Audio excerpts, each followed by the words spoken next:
কেমন আছো তোমরা সবাই? আশা করি তোমরা সবাই অনেক ভালো আছো আর আমরাও বেশ ভালোই আছি। আমি বিউ আর আমার সাধারণ ঘরকন্যা চ্যানেলের আবারও একটা নতুন ব্লগে তোমাদের সকলকে জানাই মিষ্টি ওয়েলকাম। তো চলো তোমাদের সাথে নিয়ে শুরু করে দিই আজকের নতুন ব্লগ। তো দেখো ব্লগটা শুরু করছি, এখন বাজে ঠিক ঘড়ির কাঁটায় সকাল 9টা। এখন থেকেই তোমাদের সাথে করে নিয়ে শুরু করে দিচ্ছি আজকের সারাদিনের ব্লগ। তো দেখো সকালে ঘুম থেকে উঠে সমস্ত বাসি কাজ সমস্ত কিছু কমপ্লিট করে নিয়েছি, নিয়ে এখন দেখো খেয়ে নিচ্ছি আজকে সকালের চা। তো আজকে সকালের চাটা না একটু লেটে খেয়েছি, মানে অনেকটা তাও দেরিতে খেয়েছি। তো চাটা খেয়ে নিয়ে দেখো একদম চলে এসেছি জলখাবারে। তো জলখাবারে কি বানানো যায়, তো এই যে মোচা দুটো দেখছো, এই মোচা দুটো না মনের বাপি বেশ কিছুদিন আগে নিয়ে এসেছিল, তো ফ্রিজের মধ্যেই ছিল জানো। তো এই জাস্ট বার করেছি, দেখো কেমন এখনও ঠান্ডা কনকন করছে। তো ফ্রিজ থেকে এই জাস্ট বার করে রেখেছি। কি বলো তো, বেশি আরও কয়েকটা দিন ফেলে রাখলে না ওই একটা কেমন একটা শুকনো শুকনো ভাব এসে যাবে, তখন আর রান্না করলে সেই আগের মানে টাটকা তরতাজা সবজির যে একটা টেস্ট থাকে সেটা কিন্তু অনেকটাই চলে যায় যদি তুমি ফেলে শুকিয়ে সেটাকে রান্না করো। তো কি জানো তো, প্রতিদিন না ওই মোচা কাটাটাও তো একটা আর কি অনেকটা দেরি হয় জানো তো, যেহেতু আমি একা হাতে সংসারের সমস্ত কাজটা সামলাই। তো এই মোচা বলো এঁচড় বলো এগুলো যদি রাতের দিকে কেটে রাখা যায় না, তাহলে কিন্তু সকালবেলা অতটা আর কি দেরি হয় না এগুলো কাটাকাটি করতে। এবার এখন যেহেতু মনের বাপের ডিউটিটা অন্যরকম হয়ে গেছে, তো প্রতিদিন সন্ধ্যায় আমাকে মেয়েটাকে নিয়ে পড়াতে নিয়ে বেরোতে হচ্ছে, আর বাড়ি ঢুকছে সেই 9:30 10টা বেজেই যাচ্ছে। তো অত রাতে এসে এই মোচা এঁচড় কাটতে তখন কি আর ভালো লাগে বলো? তখন মনে হয় তাড়াতাড়ি করে রাতের ডিনারটা কমপ্লিট করে একটু রেস্ট নিই। তো সেই কারণেই না রাতের দিকে এগুলো আর কি কেটে রাখা হচ্ছিল না, তাই ভাবলাম আজকে এটা আর কি গতি করে দিই। তো মনের বাপি জানো তো নিয়েই এসেছিল একটা কারণে, সেটা হচ্ছে ও মোচার চপ খেতে ইচ্ছে হয়েছে, তো সেই মোচার চপ খাবে বলে। তো জানো তো তাই না ভাবলাম আজকের জলখাবারে কেননা মোচার চপই বানিয়ে ফেলি। তো মোচার চপ আর মুড়ি, তো গরম গরম চপ মুড়ি খেতে কিন্তু দারুণ লাগে জানো তো। তো কি বলো তো, সন্ধ্যার দিকে কিন্তু এটা আরও ভালো লাগে। তবে সন্ধ্যাবেলায় মনের বাপিরও কাজ থাকছে আর আমিও বেরিয়ে যাচ্ছি মেয়েটাকে নিয়ে পড়াতে নিয়ে যাচ্ছি। তো সন্ধ্যায় না দুজনের মধ্যে কেউই বাড়ি থাকি না, আর মনের বাপির এখন প্রায় রোজই সন্ধ্যায় কাজ পড়ে যাচ্ছে, আর আমাকেও সেই কারণে মেয়েটাকে নিয়ে বেরোতে হচ্ছে।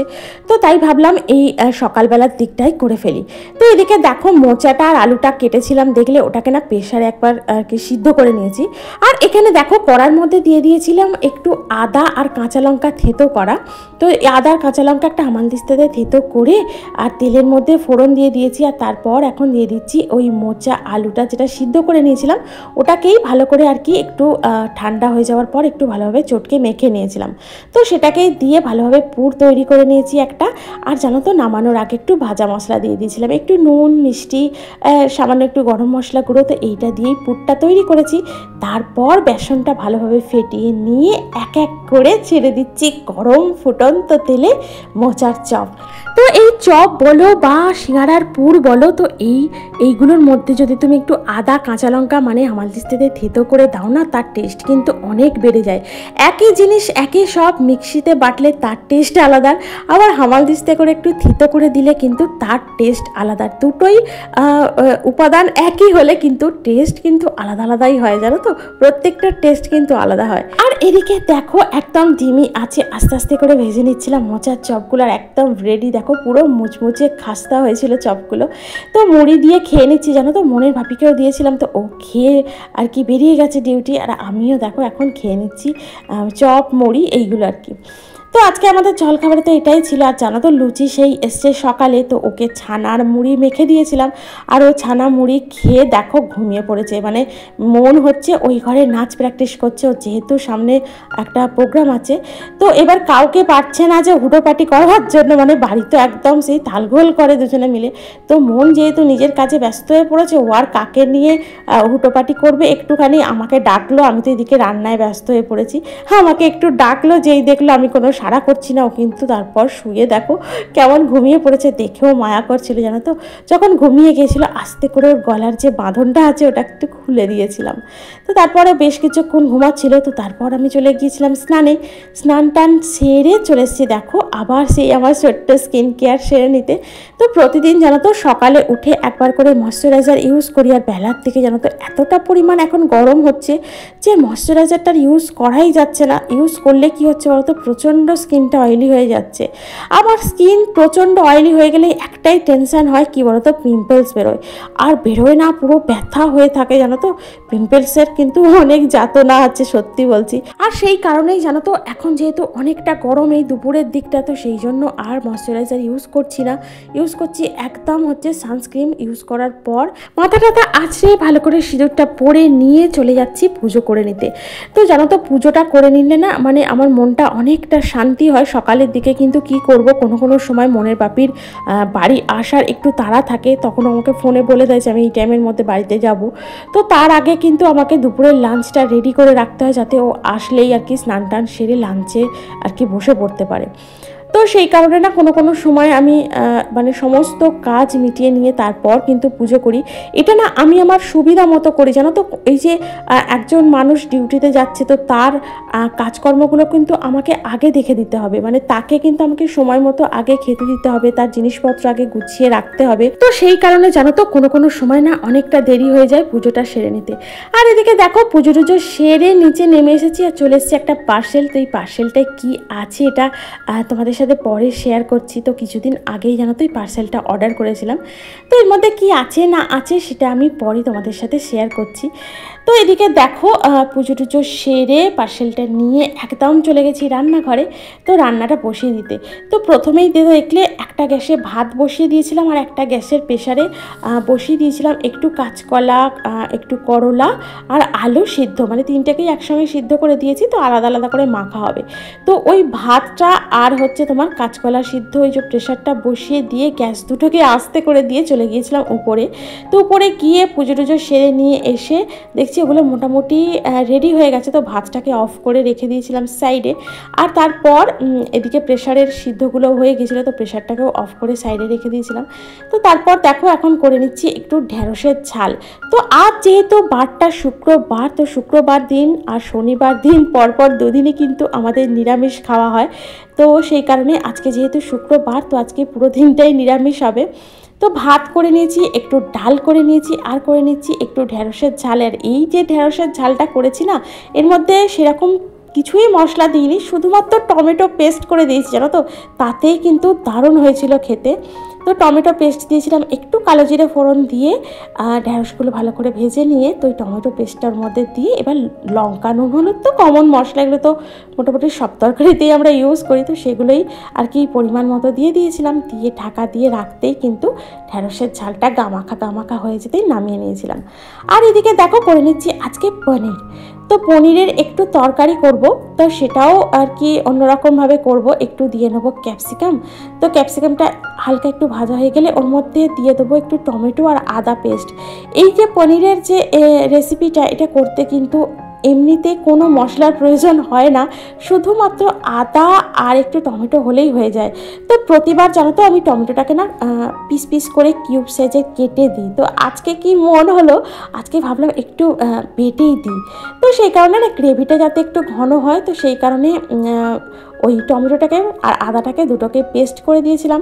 আর আমাদের যে পনির দেয় সে এত সুন্দর দেয় না, পনিরটা পুরো একদম তোমার ফুল ক্রিমের। আর যখন রান্না করছি তখনও যেভাবে নরম থাকে, অনেকে তো অনেক রকম প্রসেস করে পনিরটা রান্না করে যাতে নরম থাকে, তো আমি এইভাবে কোনো প্রসেস করি না, আমি একদম ডাইরেক্ট রান্না করে ফেলি। তো প্রথম যখন আমি পনিরটা রান্না করি যেরকম নরম থাকে, একদম রাতে গিয়ে খাবো ঠিক ততটাই কিন্তু নরম আর সফট থাকবে। তো এদিকে দেখো ওই আদা কাঁচা লঙ্কা বাটা দিয়ে কষিয়ে চাপিয়ে দিয়েছিলাম, আর তারপর একটু হালকা ফুটে উঠতে একটু কাজু বাদাম বেটে ওর মধ্যে দিয়ে দিয়েছিলাম।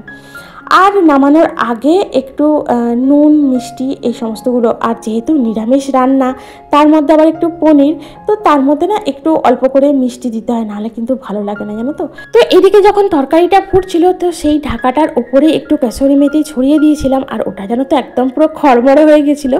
তো আলাদা করে আর তাকে গরম করে হাতে আর কি কচলাতে হয়নি, তো ওর ওপরে দিয়ে দিয়েছি, মানে খুবই মুচমুচে হয়ে গেছিলো। তারপর একটু হাতে করে আর কি ঘষে নিয়ে ওর মধ্যে দিয়ে দিয়েছিলাম। আর এদিকে দেখো আমার পনিরটাও রেডি হয়ে গেছে। নামানোর আগে একটু দিয়ে দিয়েছিলাম হালকা করে একটু ভাজা মশলা, আর এই ভাজা মশলাটা কিন্তু অপশনাল জানো তো, দিতেও পারো নাও দিতে পারো, যদি নাও দাও তাও কিন্তু টেস্ট একদম দুর্দান্ত হয়। আর এই পনিরের রেসিপিটা তুমি রুটি, লুচি, পরোটা, নান, পোলাও, রাইস, তুমি যা খুশির সঙ্গে খেতে পারো, একদম দারুণ লাগে খেতে। তবে সাদা ভাতের সাথে অতটা যায় না, কিন্তু আমি করে রাখলাম এটা ভেবে যে রাতের দিকে এটা আমার হয়ে যাবে। আর মনের বাপি জানো তো পনির দিয়ে, মানে পনির তুমি যেমনভাবেই রান্না করে দাও না কেন, ও কিন্তু দুপুরে সাদা ভাতের সাথেও খেতে বেশ ভালোই বাসে জানো তো। তো যাই হোক, এদিকে আমার রান্নাবান্না সমস্ত কিছু কমপ্লিট হয়ে গেছে। এদিকে গ্যাস চিমনিটাও পরিষ্কার করে নিচ্ছি। আর এদিকে সকাল 9টা থেকে নিয়ে শুরু করে বেলা 12টা পর্যন্ত এক নাগাড়ে চলতে থাকে একা হাতে সংসারের সমস্ত কাজকর্ম, প্লাস রান্নাবান্না, প্লাস জলখাবার, সমস্ত কিছু। আর এদিকে দেখো রান্নাবান্না শেষ করার পর যে কটা বাসন পড়েছিল সে কটা মেজে ধুয়ে পরিষ্কার করে নিলাম, আর সিঙ্ক এরিয়াটাও ভালোভাবে মুছে ধুয়ে পরিষ্কার করে নেব। আর আমার গত দিনের ভিডিওগুলোতে কমেন্টস করেছে যে মিষ্টি মিষ্টি বন্ধুগুলো, তাদের কিছু কমেন্টস আমি তোমাদের সাথে শেয়ার করে নিচ্ছি। মিষ্টি ব্লগ আইডি থেকে এক বন্ধু কমেন্টস করেছেন, টিপসগুলো খুবই ভালো লাগলো দিদিভাই, তো থ্যাংক ইউ সো মাচ গো। তৃপ্তি ফ্যামিলি থেকে কমেন্টস করেছে, খুব ভালো লাগলো ভিডিও, নতুন বন্ধু হলাম, তো ওয়েলকাম তোমাকে আমার ফ্যামিলিতে। আর মামনির সংসার থেকে কমেন্টস করেছে, দুধ চায়ের কালারটা দারুণ হয়েছে, খুব ভালো লাগলো ভিডিওটা দিদিভাই, থ্যাংক ইউ সো মাচ গো। তোমরা এভাবেই আমাকে ভালোবেসো, আমার ভিডিও দেখো আর আমার পাশে থেকো।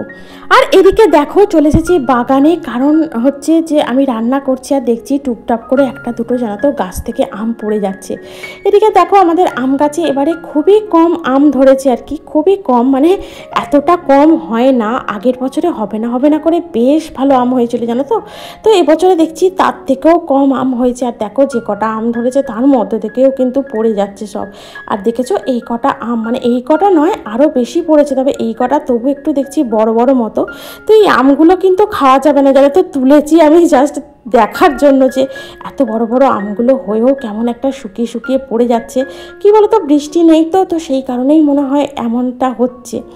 আর এদিকে দেখো বাগান থেকে ঘুরে আসার পর খেতে দিয়েছিলাম মানে সবাইকে আর কি, দুপুরের লাঞ্চটা কমপ্লিট করে নিচ্ছে। আর এই যে দেখলে মোচার চপ, সেটা আবার মনের বাপি বলেছে আমার জন্য দুটো রেখে দেবে আর ডাল করবে, আমি কিন্তু ডাল দিয়ে এটা দিয়ে ভাত খাবো, তাই ওর জন্য ওই দুটো কি তিনটে চপ রেখে দিয়েছিলাম, দুপুরবেলা ভাত দিয়ে খাবে যেহেতু বলেছে। আর এদিকে দেখলেই তো কাঁচকলা সিদ্ধ আর করলা সিদ্ধটা মেখে নিয়েছিলাম। তো এই ছিল আজকে দুপুরের লাঞ্চ। তো তারপর একটুখানি রেস্ট নিয়ে চলে এসেছি সন্ধ্যা দিতে। তো জানো তো আজকেও কিন্তু আবার পড়াতে নিয়ে বেরোতে হবে, তাই কিন্তু এই প্রার্থনার টাইমে আজকে প্রার্থনাটা করতে পারছি, কারণ হচ্ছে আজকে একটু দেরি করে পড়া। তো সেই কারণেই জানো তো, মানে অনেক দিন পর, মানে এক সপ্তাহ পর বোধহয় আমি এই ঠাকুরের সামনে বসে আজকে প্রার্থনাটা শুরু করতে পারবো বা প্রার্থনাটা করতে পারবো, সন্ধ্যা দিতে পারবো। তো প্রতিদিনই কিন্তু তাড়াতাড়ি করে, মানে বিকাল থাকতেই আমাকে, যেহেতু সন্ধ্যা পড়বে না তো সেই কারণে বিকাল থাকতেই সন্ধ্যা দিয়ে বেরিয়ে পড়তে হচ্ছিলো মেয়েটাকে নিয়ে। তো দেখো এদিকে সন্ধ্যার বিনতি প্রার্থনা শেষ করে নিয়ে দয়ালকে প্রণাম করে নিয়ে তারপর কিন্তু আমি বেরিয়ে পড়বো মেয়েটাকে পড়াতে নিয়ে। আর তোমরা এই যে আমার ভিডিওতে মিষ্টি মিষ্টি কমেন্ট করো, বিশ্বাস করো আমার কিন্তু খুব ভালো লাগে তোমাদের এই মিষ্টি মিষ্টি কমেন্টসগুলো পড়ে নিতে। তো যখন আমার মনটা ভালো থাকে না, যখন আমার মনটা কোনো কারণে খারাপ থাকে, তখন কিন্তু আমি ওয়াইটি খুলে তোমাদের এই মিষ্টি কমেন্টসগুলো পড়ি। আর এটা পড়ার পর কিন্তু বিশ্বাস করো আমার মুডটা অনেকটা ভালো হয়ে যায়। আর এদিকে দেখো প্রার্থনা করে নিয়ে চলে গেছিলাম নিচে, করে নিয়েছিলাম গরম গরম চা, আর সাথে নিয়েছিলাম একটু চানাচুর। তো অনেক দিন না পর একটু চানাচুর খেতে ইচ্ছা করছিল, তো আজকে চা দিয়ে একটু চানাচুর খেয়েছি আর একটা বেকারি বিস্কুট খেয়েছি। তো মনকে একটু ওই বিস্কিট, জল আর ও একটু বললো মুড়ি খাবে, তো সেটা খেয়ে নিয়েছিল। আর মাকেও চাটা করে দিয়ে দিয়েছিলাম। আর তারপর কিন্তু বেরিয়ে পড়েছি মেয়েটাকে নিয়ে পড়াতে নিয়ে যেতে। তো তোমাদের তো বললামই আজকে একটু না দেরি করে পড়া। তো ফিরতে ফিরতে জানো তো বেশ একটু রাতই হয়ে গিয়েছিল। তারপর বাড়ি এসে ফ্রেশ হয়ে আর এতটুকু বসিনি, চলে গেছি একদম রান্নাঘরে করে নিতে এই রাতের ডিনারের আর কি বন্দোবস্ত। তো দুপুরের তরকারি তো ছিলই, মানে পনির তো ছিলই, শুধু করে নিয়েছিলাম গরম গরম পরোটা। তো এই পরোটাটা ভেজে নিয়ে সকলকে খেতে দিয়ে দিচ্ছি রাতের ডিনার, আর আমিও সাথে নিয়ে নিচ্ছি। তো চলো আজকে ভিডিও এখানেই রাখলাম। তোমাদের যদি ভালো লেগে থাকে অবশ্যই একটা লাইক করো, কমেন্ট করো, আমার চ্যানেলটিকে সাবস্ক্রাইব করে আমার পাশে থেকো প্লিজ। দেখা হচ্ছে তোমাদের সাথে পরবর্তী ব্লগে। ততক্ষণ পর্যন্ত অনেক ভালো থেকো, সুস্থ থেকো, টাটা।